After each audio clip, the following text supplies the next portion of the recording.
Vamos a hablar de hermenéutica. Hermenéutica es una palabra griega. Es una palabra griega, se escribe algo así en español.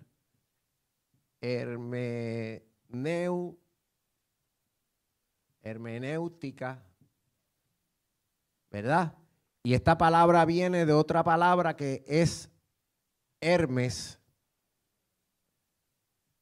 Y Hermes era uno de los dioses del Olimpo griego y era el intérprete de los dioses para los seres humanos. Era como un mensajero, pero también le interpretaba a los seres humanos a los dioses. Y cuando digo que le interpreta es que le comunicaba los mensajes de un sitio a otro.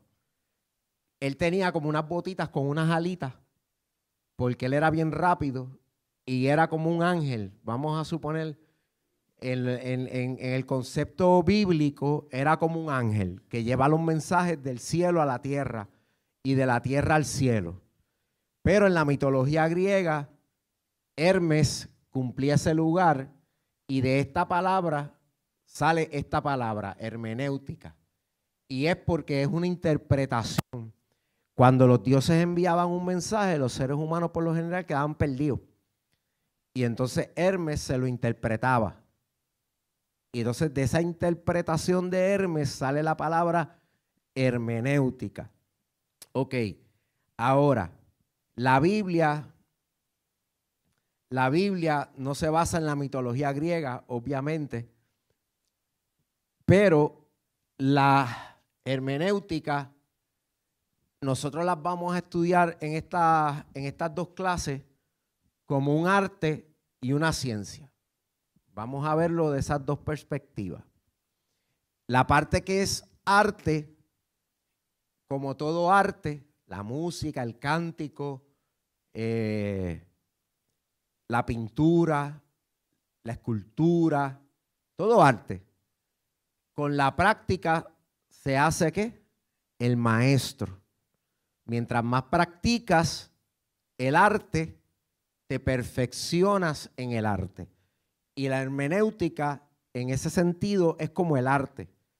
Si tú la practicas mucho, te vas a perfeccionar en la interpretación de la Biblia. Al principio quiere decir que tú vas a necesitar muchísimo tiempo quizás para llegar a una conclusión de un versículo bíblico. Pero al pasar el tiempo,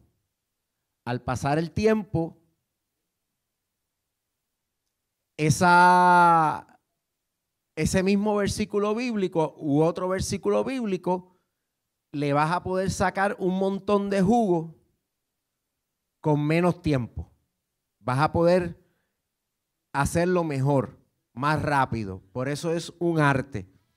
Pero también es una ciencia porque tiene una técnica y tiene lo que conocemos también como conceptos metodológicos. Hay un método. Saben que la ciencia tiene el método científico. En el área de la hermenéutica hay un método científico para estudiar la Biblia. Usted quizá a veces piensa que las cosas de Dios no se deben mezclar con la ciencia, pero se equivoca si piensa eso, porque Dios es el Dios de toda ciencia. La ciencia y Dios no se contradicen. Los que quieren contradecir a Dios con la ciencia son los que más pasan por alto lo que la ciencia da a entender. ¿Me explico?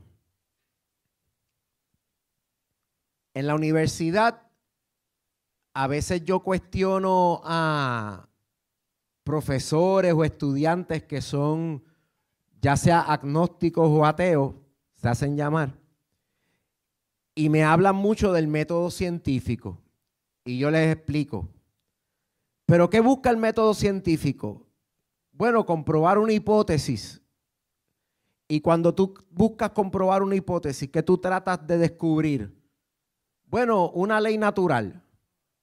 Por ejemplo, te pones a estudiar a ver si es verdad que si tú coges un celular y lo sueltas, va a caer al piso.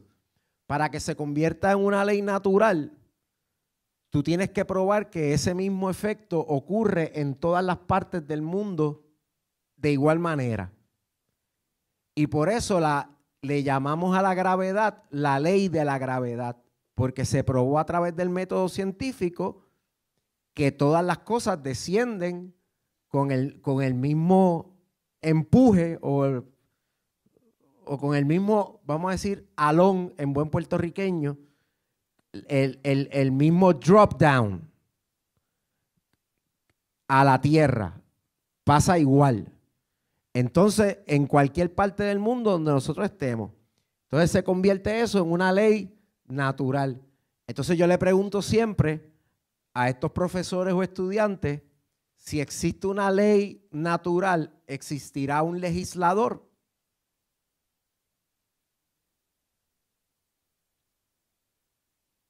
No hace sentido que tú me estés hablando de leyes si no hay un legislador. Ah, no, que nosotros le llamamos leyes porque estamos acostumbrados a hablar así. Ok. Cuando tú estás investigando el cuerpo humano y estás viendo un órgano con el método científico, ¿qué tú estás buscando? Cuando tú miras esto, aquello, lo otro, ¿qué tú estás buscando? Le pongo miles de ejemplos. Y me dice, ¿cuál es el propósito de ese órgano en el cuerpo? ¿Cuál es el propósito de esto, de aquello y de lo otro? Y yo vuelvo y le digo, pero si tú estás buscando propósito, no estás buscando a alguien que ponga orden. Yo creo que tu ateísmo o tu método científico es una forma de buscar a Dios. Sí, porque tú estás buscando el legislador del universo y el ordenador del universo. Yo prefiero que tú me digas que tú crees en un ser inteligente que ordenó todo el universo a que tú me digas que tú eres ateo. Tú no eres ateo. Tú no puedes ser ateo y estar buscando leyes. Tú no puedes ser ateo y estar buscando propósitos. Porque detrás del propósito hay un propositador, alguien que hizo que algo ocurriera para que eso pasara. Ah, pero es que yo creo en la evolución. Ah, tú crees en la evolución. Sí, porque si usted se fija bien, me dicen a veces los estudiantes, Jonathan, ¿me puedes traer café cuando guste? Pero calladito, más bonito. No se lo diga a nadie. Entonces, usted no se ha dado cuenta, profesor, que nosotros tenemos las mismas partes básicas del lagartijo, de los peces. Esas partes bien elementales del cerebro, nosotros las tenemos ahí. Porque nosotros evolucionamos de ahí. Y entonces yo les digo, bueno, pero yo podría usar ese mismo razonamiento para decir que unos patines, una bicicleta, una motora, un carro 8 cilindros Mustang, un jet y un transbordador espacial evolucionaron. El patín es la raíz evolutiva del transbordador espacial porque todos usan ruedas. Ah, no, pero eso no es lo que yo estoy diciendo. Sí, pero eso es lo que tú estás diciendo. Tú estás diciendo que como todos tienen una parte en común, tú juzgas que el patín es más sencillo y que el transbordador espacial es más complicado. Por ende, llegas a la conclusión que el patín fue primero y el transbordador fue lo último. Mas, sin embargo, para mí la conclusión más lógica es que el ingeniero que sabía que la rueda funcionaba en el patín la usó también en el transbordador. Y las piezas del cerebro que tenemos nosotros que se parecen al lagartijo, que es verdad que las tenemos. Nosotros tenemos el hipotálamo. Eso es bien básico. Eso es lo que hay es comer, dormir. Y después de comer lo que tú haces cuando vas a la letrina. Que estoy hablando en términos bíblicos. No se ofenda a nadie porque eso Jesús lo dijo. Así que en ese sentido, está la cosa básica. Pero si el Señor quería que nosotros hiciéramos esas cosas básicas y sabía que esa pieza funciona, pues nos creó la misma pieza, nos la puso ahí. Nos puso la misma pieza que tienen los mamíferos, que es la parte, los núcleos que están debajo de la corteza cerebral. La única parte que nosotros tenemos que ningún otro animal en la Tierra tiene es la corteza cerebral y el nivel que la tenemos desarrollada. Y por eso nosotros somos diferentes a todos los demás animales de la Tierra. Pero los demás animales tienen muchas partes del cerebro que nosotros tenemos. Pero eso no significa que salimos del mono. Eso significa que el que creó al mono era tan inteligente que dijo, si yo quiero que este ser humano haga lo mismo que el mono, ¿para qué me voy a inventar una parte nueva si ya sé cuál es?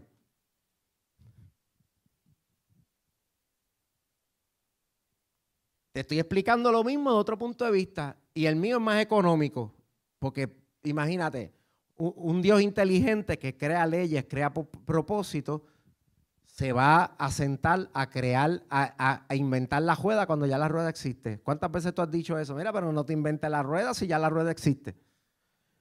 Porque eso es una forma de ser económico. Si ya algo existe, úsalo. Pues Dios creó los animales primero. Y las cosas que Dios creó en los animales que funcionaban, las volvió a usar en el cuerpo, pero nos coronó la corona de la creación con otras cosas.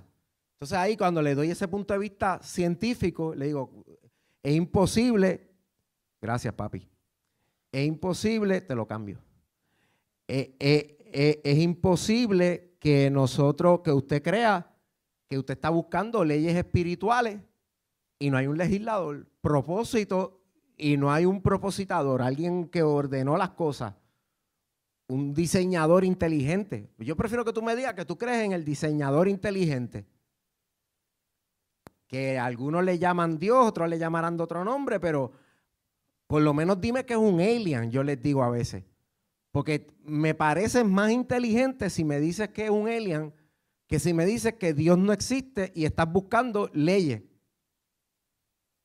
Me pareces más inteligente si estás buscando alguien que creó las cosas con propósito o las diseñó con propósito, a decirme que tú estás buscando el propósito de las cosas. Y nadie, eso fue al azar. Un montón de moléculas empezaron a chocar y quedó todo en orden.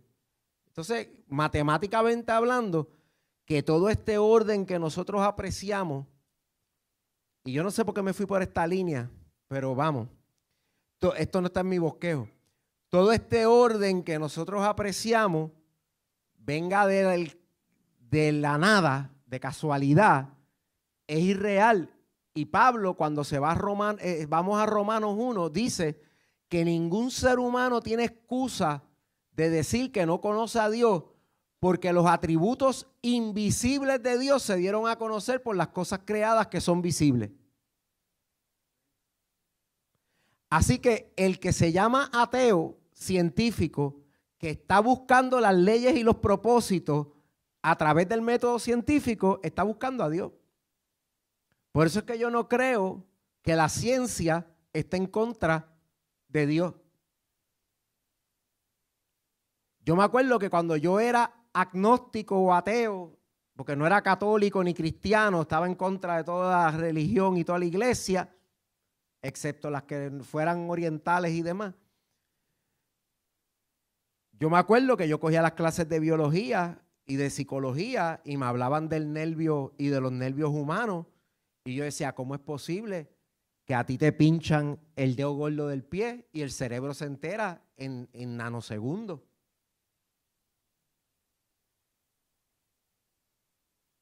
Eso a mí me daba un asombro tan grande que yo no podía dudar que alguien inteligente estaba detrás de todo ese diseño.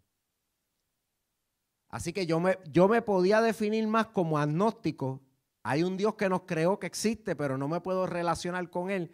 Y obviamente no me podía relacionar con Él porque no había aceptado a Cristo. Cuando acepto a Cristo, conozco personalmente al Dios que yo creía que no podía conocer. Por eso era agnóstico. no lo podía conocer. Pero Dios estaba ahí. Yo sabía, cuando yo veía la creación, yo decía, no, ahí está Dios. A mí no me gusta decirle ni naturaleza. Yo le digo creación. Yo trabajo en la preservación, no del medio ambiente, de la creación. Ese fue el trabajo original del hombre, cultivar y cuidar el jardín, la creación.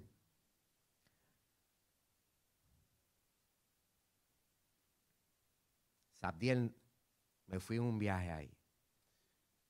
Pero está el método científico de la hermenéutica. La hermenéutica tiene unos principios científicos que tienen que ver con el lenguaje, con la lingüística, tiene que ver con los idiomas, tiene que ver con la historia, tiene que ver con las culturas, antropología, y tiene un contenido que uno tiene que usar, tiene que pensar, y tiene que usar una estrategia ordenada. Si te vas a lo loco, sacas conclusiones locas. Si te vas en orden, sacas las conclusiones correctas. Así que por eso es un arte y es una ciencia. En esto, y podemos buscar, por ejemplo, Juan 14:28, Juan 16:13, Primera de Juan 2:20, que habla del Espíritu de verdad que nos revelará toda verdad. Toda esta arte, toda esta ciencia que llamamos hermenéutica, sin la iluminación del Espíritu Santo no funciona. Yo siempre digo, cuando llego a esta parte, y los que han cogido la clase conmigo antes, digo que la hermenéutica sin el Espíritu Santo es como leer un libro en un cuarto oscuro. No hay luz. Tú sabrás leer, tú tendrás el arte, tú tendrás la técnica, pero si no tienes el Espíritu Santo, no hay iluminación de la revelación que está escrita. Diga conmigo, iluminación de la revelación que está escrita. Ya hay una revelación escrita. Lo que está escrito fue revelado ya. Pero cuando tú lo lees, el mismo Espíritu Santo que lo reveló, te lo tiene que iluminar para que tú lo entiendas. Así que tú usas el arte, la práctica, que te va haciendo, te va perfeccionando como maestro en hermenéutica, en interpretación de la Biblia, en entender la Biblia. Tú usas las técnicas científicas de estudio, pero tú puedes tener estas dos cosas y no entender la Biblia.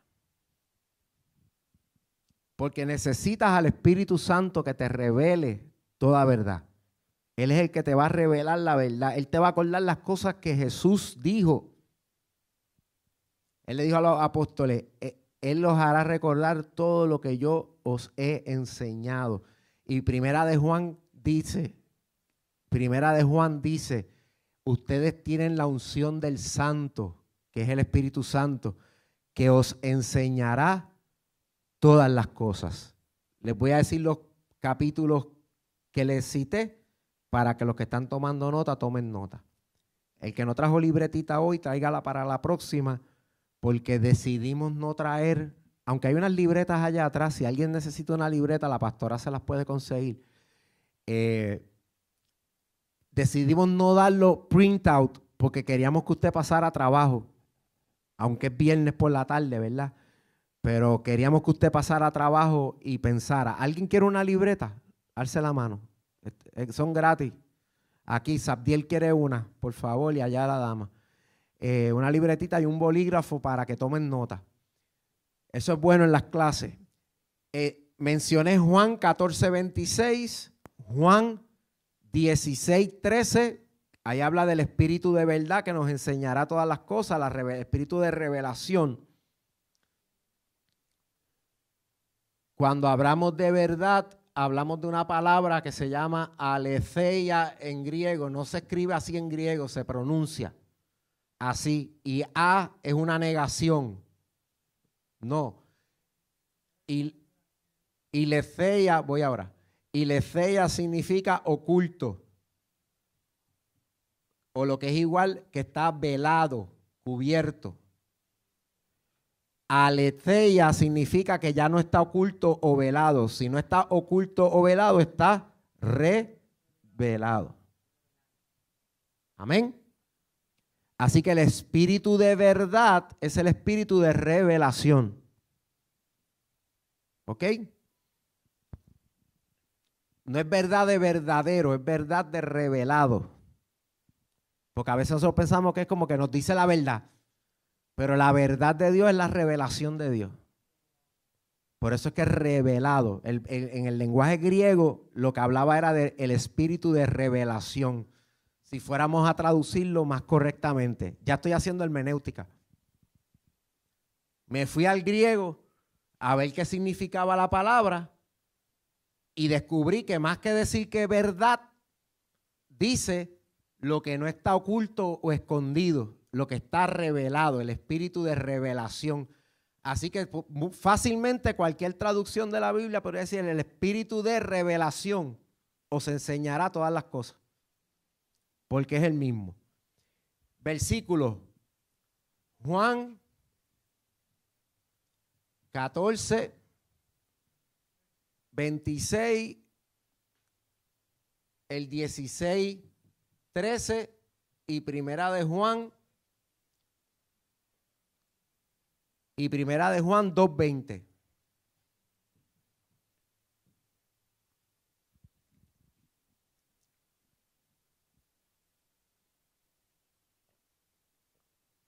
En eso yo me baso para decir que si tú tienes el arte y la ciencia, pero no tienes el espíritu de revelación,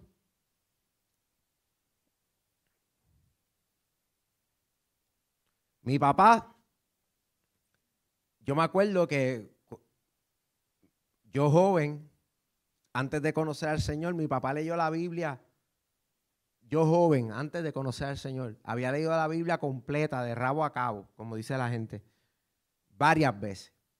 Pero la leía desde una perspectiva humanista, la leía como un Rosacruz, no la leía bajo la luz del Espíritu Santo. Y por eso seguía con sus conductas idólatras, con sus conductas normales de una persona que no tiene el Espíritu Santo. Cuando papi murió, que yo entré a la casa y vi que los altares que él tenía ya no estaban, y él me había contado en esos últimos días que él encontró una maleta y en la maleta encontró un libro y en el libro encontró un libro que era cristiano y que Dios lo tocó y que él llamó a la persona que era dueño de la maleta y le dijo: yo te voy a devolver todo lo que había en la maleta sin tocarlo excepto el libro, porque este libro me cambió la vida. Y yo entré a casa del viejo y los altares Rosacruces ya no estaban. Por fin llegó la revelación. Tú puedes leer mucho, pero sin revelación no hay cambio. Amén. Me pongo emocional, perdónenme, pero es que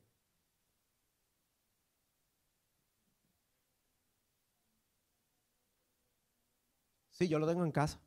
Para acá, ahora mismo se me olvidó el nombre. Pero lo tengo, lo tengo. E incluso lo tengo porque tengo el de él, que era del señor que se le quedó el maletín en el parking de la ferretería, al lado de la casa de él. Y tengo el que él me compró, porque como el libro le había cambiado la vida a él quería que yo lo leyera también. Y ahí fue que él me contó toda la historia de cómo Dios lo interceptó. Eso fue una oración contestada mía y el evangelista fue un maletín perdido. Para que usted crea que Dios no puede. ¿Verdad? Siga así, dudando de Dios, que se va a sorprender. Yo me sorprendí como Dios salvó a papi. Porque papi no era, perdonen la expresión acá, el lenguaje coloquial, papi no era bruto. Papi era una persona que sabía leer, entender, filósofo. Papi era un filósofo de cuarto año. Filósofo, pero filósofo. Si yo saco algo de filósofo, amante de la lectura, amante del arte y amante del cine con sentido, del cine bueno, fue por papi. Yo solo tengo que dar las gracias a él. Pero no tenía la verdad. No se le había revelado. Pero cuando se le reveló, los budas que tenía, las cruces con rosas que tenía, las pirámides egipcias que tenían, las monografías rosacruces, yo no las encontré en la casa. Él ya se había deshecho de eso cuando murió. Dios lo alcanzó a tiempo. Denle un aplauso fuerte al Señor por eso.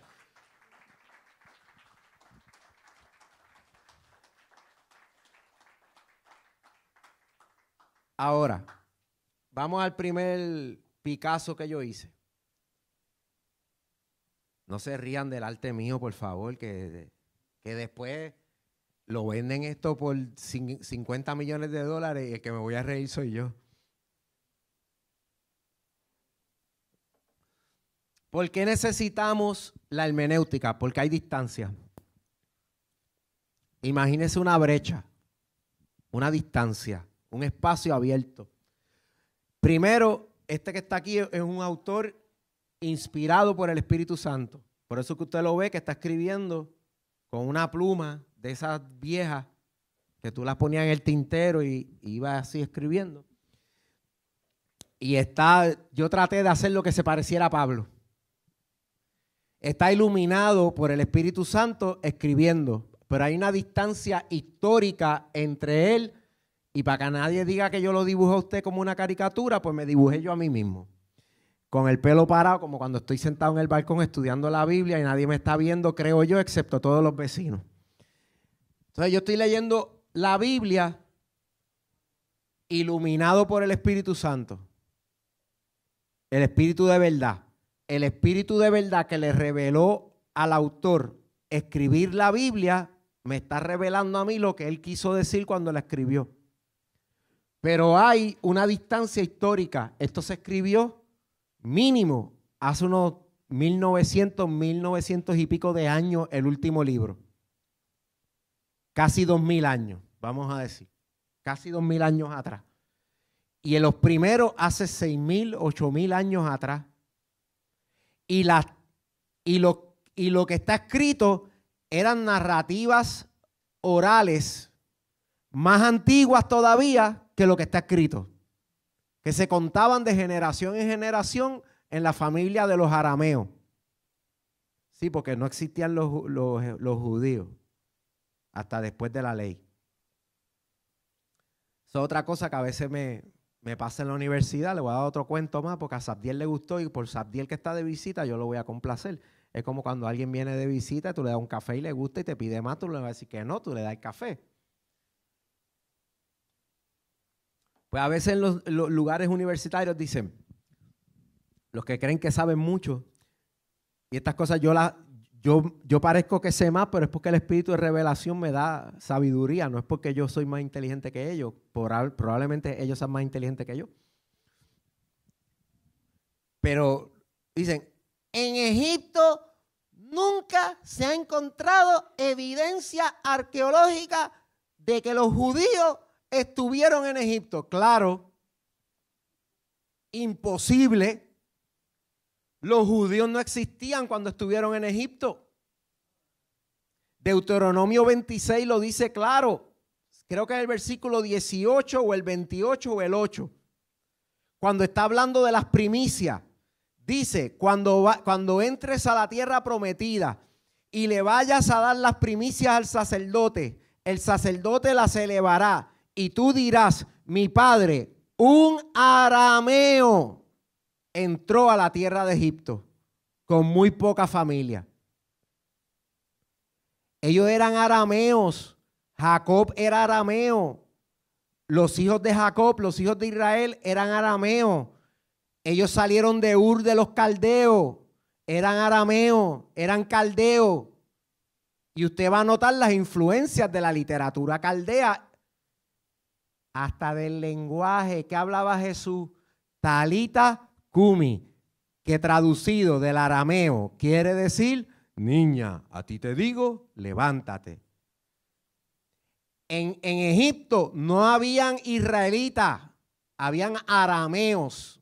Ahora se encontró una tumba en forma de pirámide en una ciudad de una persona noble, en una ciudad con una casa de una persona noble. Esto es arqueología, esto yo lo vi en National Geographic, donde ellos mismos ven las cosas. Y la tumba en forma de pirámide era una tumba casera, porque esta persona era noble, pero tenía tanto poder que le podían hacer una pirámide en su casa. Y dentro de la pirámide había una estatua de una persona sentada en un trono, vestido como arameo. Lo único que el sarcófago no estaba allí. Entonces, ¿qué le hizo prometer José, el virrey de Egipto, a sus descendientes para cuando salieran de Egipto? ¿Qué quisieran con los huesos de él? Pues muy probablemente esa casa que encontraron de un noble, que el noble estaba vestido como arameo, sea la casa y la tumba de José. Y el sarcófago no apareció porque cuando los arameos salieron de Egipto, todavía le estoy diciendo arameo, cuando los arameos salieron de Egipto, se lo llevaron. Entonces fueron allí al monte Sinaí, y en el monte Sinaí Dios le dio la ley para que ellos fueran un pueblo diferente a todos los pueblos. Ahí empezó el hebreo a ser hebreo. Ahí empezó el israelita a ser diferente, a tener una cultura diferente. Pero ¿por qué usted cree que cuando Moisés bajó ellos estaban haciendo un toro de oro? Porque eran arameos, de Ur de los Caldeos, y eso era parte de la cultura de ellos. ¿Por qué usted cree que cuando fueron a la tierra prometida y se juntaron con los pueblos caldeos, babilónicos, se le pegaba eso así de fácil? Porque eso era, la ley iba contra cultura en el caso de ellos. Es rompiendo una cultura antigua en el corazón del israelita para dedicarse a Dios. Continuamente. La línea de Abraham, Abraham era un caldeo. Abraham salió de Ur de los caldeos. A veces hay gente que quiere ser más judío que Abraham.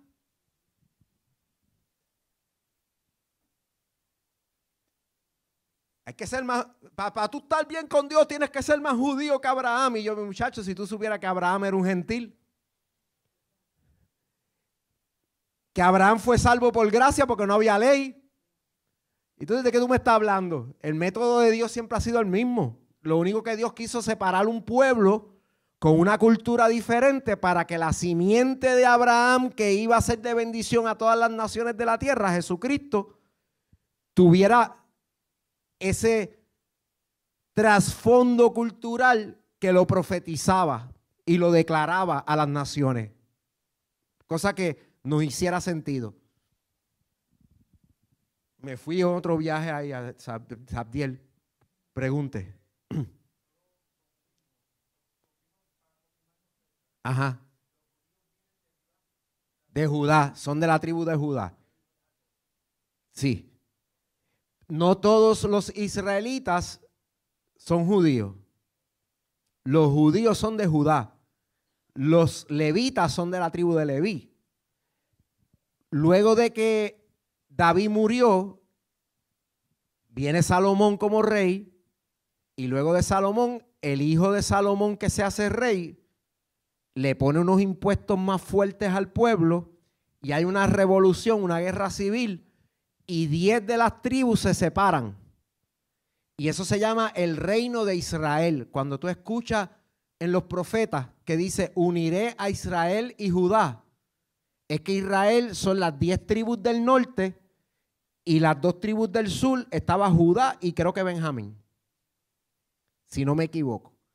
Entonces, las 10 tribus del norte, para que los israelitas no fueran a adorar a Judá, en Samaria hicieron un templo y se lo dedicaron a los Baales. Por eso los samaritanos y los judíos no se llevan.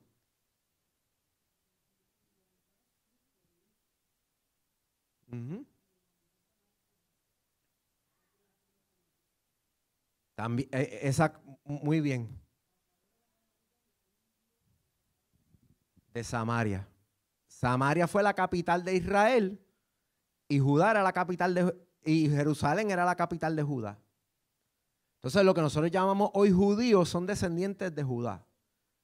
Los israelitas, el imperio sirio los dispersó por toda la tierra. Por eso es que en una parte del Nuevo Testamento dice Galaad de los gentiles, porque ya esa parte, y por eso las iglesias que están más pendientes a nuestra historia judía, le llaman los sefalditas, porque están dispersos por la tierra, están perdidos. Y hoy por hoy, tú vas a Israel y los judíos que hay en Israel, no te creas que todos son creyentes. Nosotros tenemos una impresión bien de película de que todos son creyentes, tienen unas trencitas largas, usan unos sombreros negros, se paran frente al muro y hacen así. Hay un montón de ateos que no creen ni en Cristo ni en la luz eléctrica. Son seculares como cualquier otro. Lo único que Cristo hace dinero. Y el turismo de Jerusalén, tú dices, aquí caminó Jesús y vende por 50 pesos, igual que a la Edad Media, por 50 pesos alguien se para. Me paré donde ese Jesús paró. Turismo religioso. Yo quisiera ir y ver esas tierras porque me va a poner en contexto histórico. Vuelvo al tema. Hay distancia histórica. La hay. Esto se escribió hace miles de años y yo lo estoy leyendo en el año 2023 para el 24. Hay una distancia gramatical. Gramática tiene que ver con la escritura. Se escribió en un idioma que no es el que yo estoy leyendo. Tú estás leyendo en español la Biblia, la estás leyendo en inglés quizás, pero la Biblia se escribió en arameo, en hebreo y en griego koiné. Tampoco, que el griego koiné tampoco es el griego de ahora.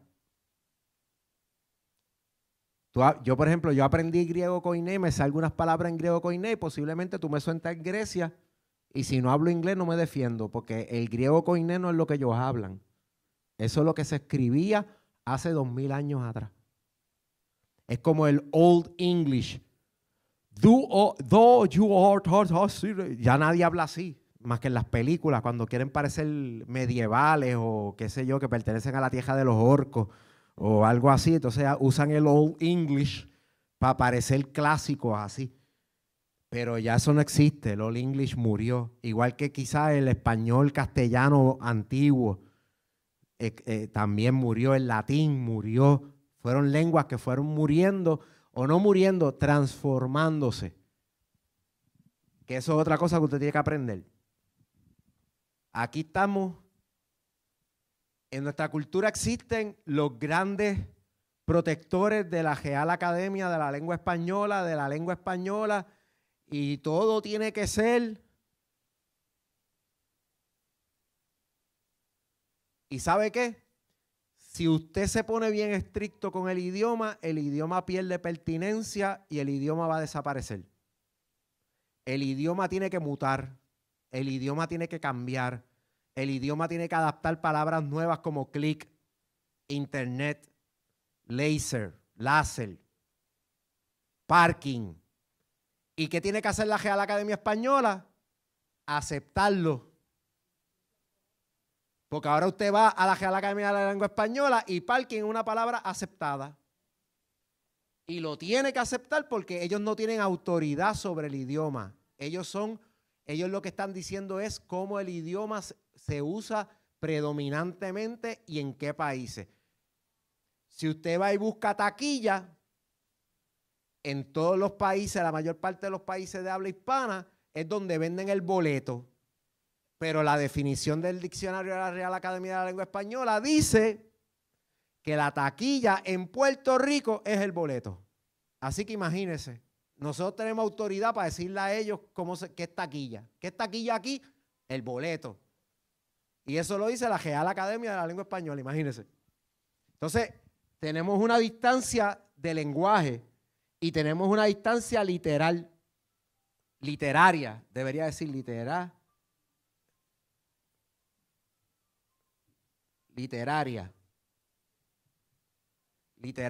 Tenemos una distancia literaria porque los géneros literarios que se utilizaron cuando se escribió la Biblia no necesariamente son los géneros que nosotros usamos hoy y no se parecen en algunas cosas.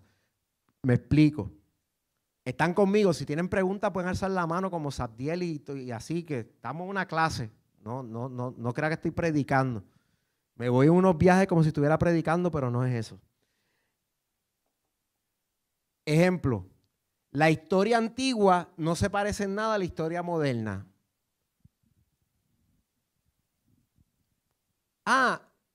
La Biblia es inaccurate. ¿Cómo se dice en español? No es certera. No es certera en los datos históricos. Ay, mira, que un evangelio dice que habían 2 gadarenos y otro evangelio dice que había un gadareno. Eso es un error. Por eso es que ese libro no se puede usar, porque eso no es un libro histórico correcto. La historia moderna, después del método científico, a usted lo mata del aburrimiento en la escuela, porque se basa en datos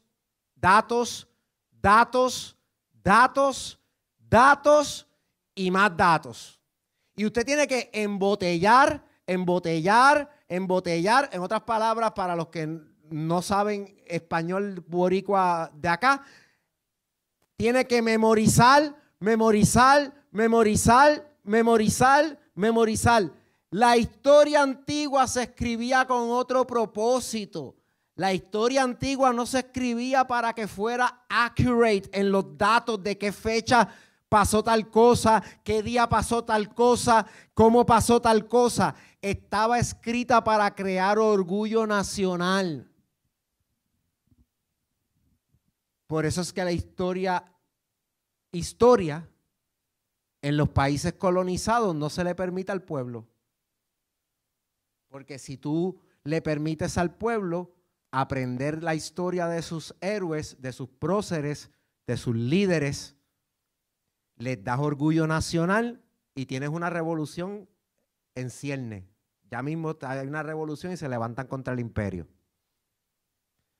Entonces la metodología moderna es bien fría. El 4 de julio de lucharon por la independencia. Pero ni siquiera te dicen, Washington fue un hombre revolucionario que luchó por la independencia de las 13 colonias porque había un gobierno imperialista que los estaba poniendo unos impuestos muy fuertes y esta gente tuvieron que luchar porque la opresión era tan grande. Si tú le enseñas la historia hacia el pueblo, se levantan en contra del gobierno federal. Y dicen, ¿qué? Y por eso ellos pusieron la segunda enmienda para que yo tuviera armas para defenderme de ustedes. Chacho, fíjate que yo voy a ser como Washington.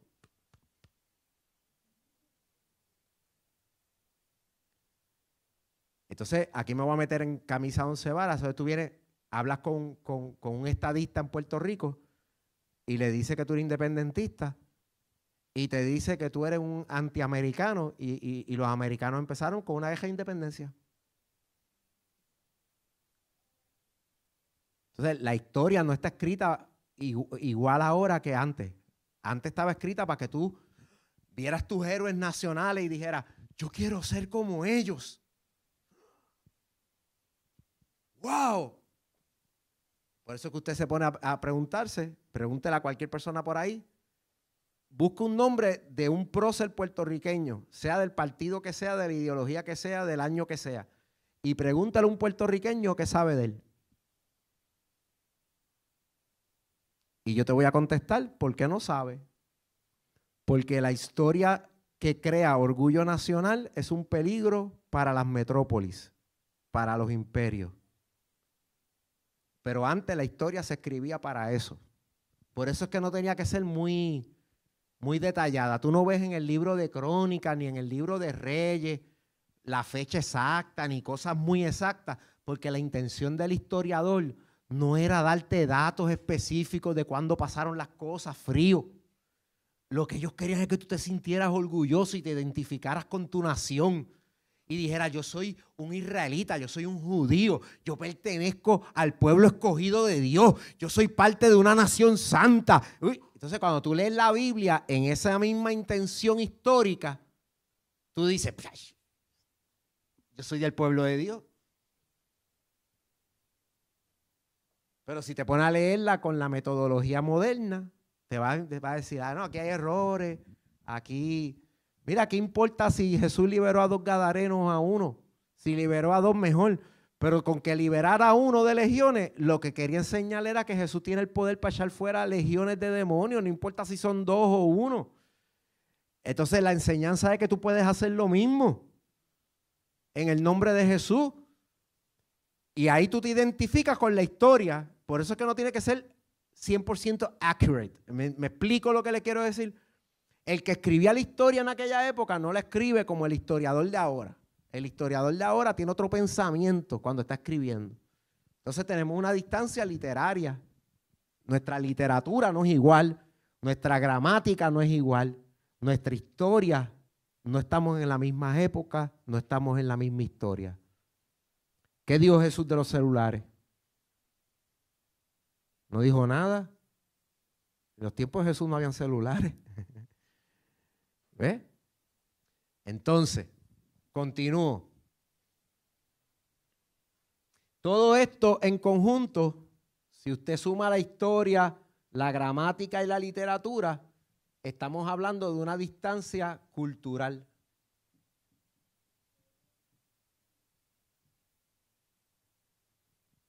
Y el método que yo le voy a enseñar a ustedes es un puente entre esta persona que escribió la Biblia y usted que la está leyendo. Vamos a construir un puente para que esta distancia se acorte.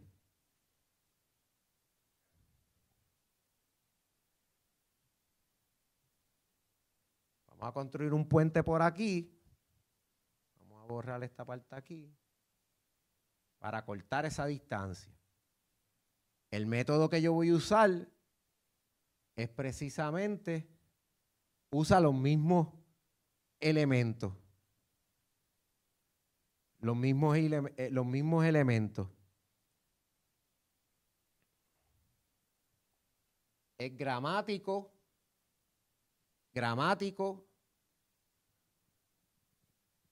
Déjame ver si borro otra vez aquí. Aquí. Es gramático, histórico y literal. Vamos a usar esos 3 elementos para brincar o hacer un puente al escritor original. Esto es un puente aquí, ¿verdad? Se supone que sea como un puentecito bien bonito que construimos aquí para nosotros poder cruzar hasta aquí. Porque tenemos que pensar como el que escribió. No podemos pensar como el que está leyendo.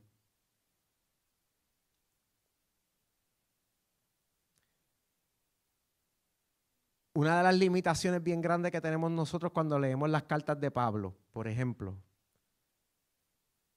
y son limitaciones genuinas. Rose, te voy a hacer la pregunta a ti. Estás ahí pegada. Cuando tú le escribes una carta a alguien, contestándole unas preguntas, ¿qué debió haber pasado lo más seguro antes de que tú le escribas la carta contestándole las preguntas?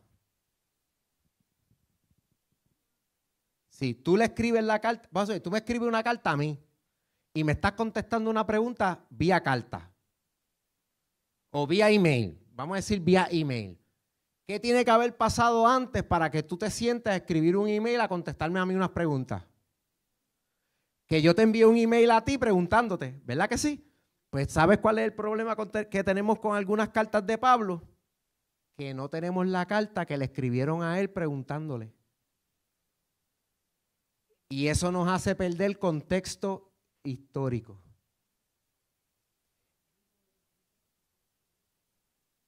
Y entonces ahí tenemos un problema. ¿Por qué Pablo dice a la mujer calle en la congregación? Mas sin embargo hoy el Espíritu Santo usa pastora y los usaba para el tiempo de Pablo. ¿Por qué Pablo dijo eso en ese contexto histórico? Pues la contestación está en la carta que le hizo la pregunta. ¿Qué le preguntaron a él que él contestó eso? No lo sabemos porque esa carta no la pusieron en la Biblia. Se perdió en el tiempo. La que le sacaron muchas copias fue a la de Pablo, pero a la del pastor de Corintio que hizo la pregunta no le sacaron muchas copias. Entonces perdemos contexto histórico y ahí nos tenemos que poner a estudiar la historia. Sí.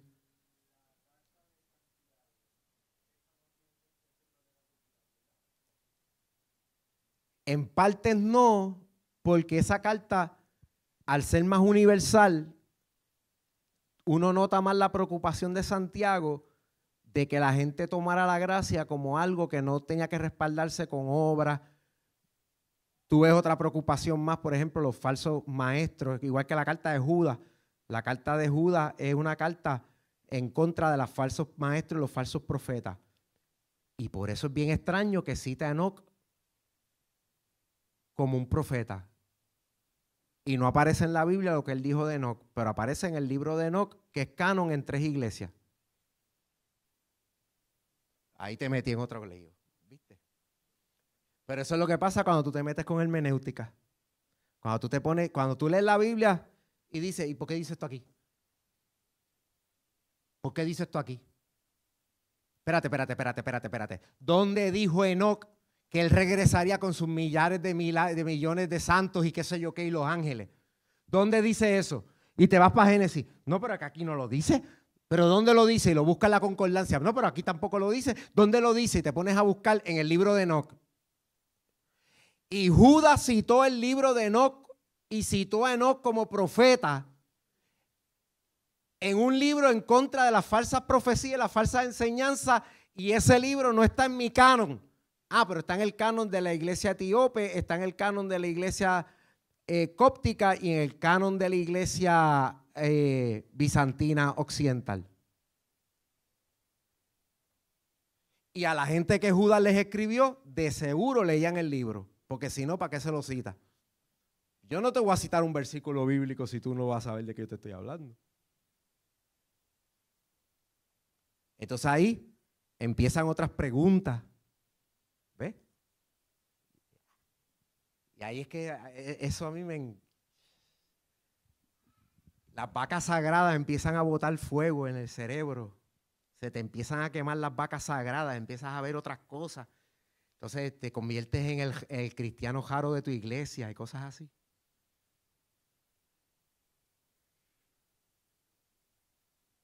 El que siempre está viendo una loquera. ¿Por qué no deja la Biblia así sencillita como está? Ya está. Pero es esa mente que pregunta un poquito más, la mente del discípulo que tiene hambre y sed. Y el Señor se encarga, aunque te tarde 12 años. Te voy a testificar algo. Vamos a dar las clases de escatología, por eso estamos dando estas clases. Yo estuve como 12 o 14 años para llegar a las conclusiones escatológicas que yo tengo hoy, porque a mí me criaron de una manera y después yo me empecé a dar cuenta que la Biblia era de otra. O sea, cuando digo que me criaron dentro de la iglesia donde yo nací de nuevo, me criaron de otra manera. Hasta placas tengo de los premios que me dieron por las clases de escatología que me dieron. Pero yo me di cuenta que tenía contradicciones. Yo decía, pero es que la Biblia no se puede contradecir. Y cuando fui le pregunté al pastor, el pastor me dijo que esos son misterios. Y yo le digo, pero ¿cómo van a ser misterios si ya están revelados? Están escritos. Aquí hay un error. O yo estoy leyendo mal, o alguien lo leyó mal. Pero no podemos estar los dos bien. Y yo me puse a investigar y el Señor me cogía por un tiempo, me soltaba, me cogía por un tiempo, me soltaba, hasta que yo llegué a lo que yo entiendo que es la sana doctrina, la revelación bíblica, lo que dice la Escritura, y me voy a toa con eso, ya. Pero eso fue un proceso. Pero ese tipo de preguntas Sabdiel, José, Carlos, Rose, maestros.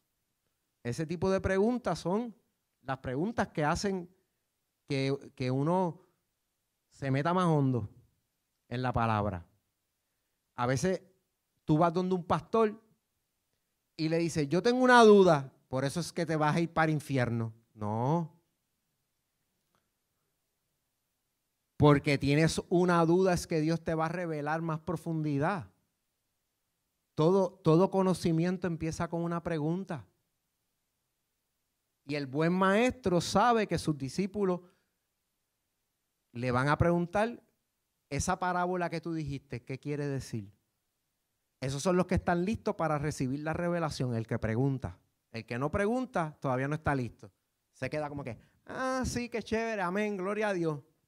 Pastor, venga acá, pastor, yo tengo una duda. Cuando yo veo a alguien que me dice así, yo digo, yes. Apareció alguien que quiere ir más allá. Tengo uno en Florida, en Orlando, que a cada rato me escribe o me llama. Jaime, ven acá. Me encontré con tal cosa. ¿Qué es? Espera. ¿Qué? Y a veces me hace unas preguntas que yo mismo le tengo que decir, mira, papi, dame un break. Déjame analizarlo y te contesto. Y le contesto a veces un mes y pico después. ¿Te acuerdas lo que tú me preguntaste? Sí. Pues mira, creo que vamos por este lado. Pues y nos sentamos y nos estamos, pregúntale a la pastora, horas hablando, discipulado, escudriñando la palabra. Maestro también.